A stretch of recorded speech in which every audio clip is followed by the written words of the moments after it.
আজকের রায় আপনাদের বাংলাদেশের জনগণের কাছে যে একটা বড় সারপ্রাইজ হয়ে দাঁড়িয়েছে, এটা আমি বিশ্বাস করি না। আমরা সকলেই জানতাম যে একটা আম, হয়তো ফাঁসির আদেশ না, হয়তো যাবজ্জীবন বা এরকম কিছু না, কোনো না কোনো ধরনের একটা সাজা তো তাকে দেওয়া হবে। কারণ বাংলাদেশে অথবা আম, অন্যান্য রাষ্ট্রেও খুব কম জায়গায় এ ধরনের ঘটনা ঘটেছে যেটা প্রতিটা ব্যক্তির চোখের সামনে ঘটেছে।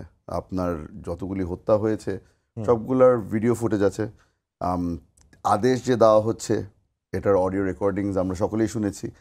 এত এভিডেন্স থাকার পরে কেউ যে সারপ্রাইজড হবে যে শেখ হাসিনাকে মৃত্যুদণ্ড দেওয়া হয়েছে, আমার মনে হয় না। এটা যারা কোর্টরুমের ভিতরে ছিল তারাও জানতো, যারা কোর্টরুমের বাইরে ছিল তারাও জানতো, আওয়ামী লীগ যারা করে তারাও জানতো। কারণ এখানে ধামাচাপা দেওয়ার তো আর কোনো সুযোগ ছিল না।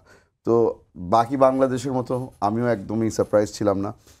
সত্যি করে বলি, যখন রায় পড়া হচ্ছিল তখন অনেকক্ষণ ধরে তথ্য যেগুলি বলা হচ্ছিল ওগুলো আবার নতুন করে শুনে গা শিরশির করেছিল যে আসলেই এই ১.৫ বছর আগে বাংলাদেশের মাটিতে এমন যে জঘন্য ঘটনা ঘটেছে, এই জিনিসগুলো শুনে মনে হলো যে আসলে কি আমরা এই ধরনের দিন দেখে এখন এই নতুন বাংলাদেশে পৌঁছেছি।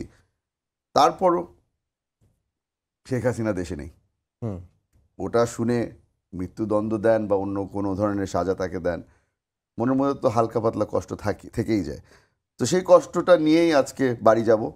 আশা করি বাংলাদেশের মানুষজন যারা আছে তারাও এটা নিয়ে বিবেচনা করবে। হ্যাঁ, রাজনীতির মাঠের মধ্যে এটা একটা বড় সতর্ক বার্তা রয়ে গেল। কারণ হয়তো এই রায়ের পরে বাকি যারা যারা রাজনীতি করে তারা চিন্তা করবে যে ফ্যাসিজমের দিকে চলে গেলে হয়তো এই ধরনের একটা রায় তাদেরও ফেস করতে হতে পারে।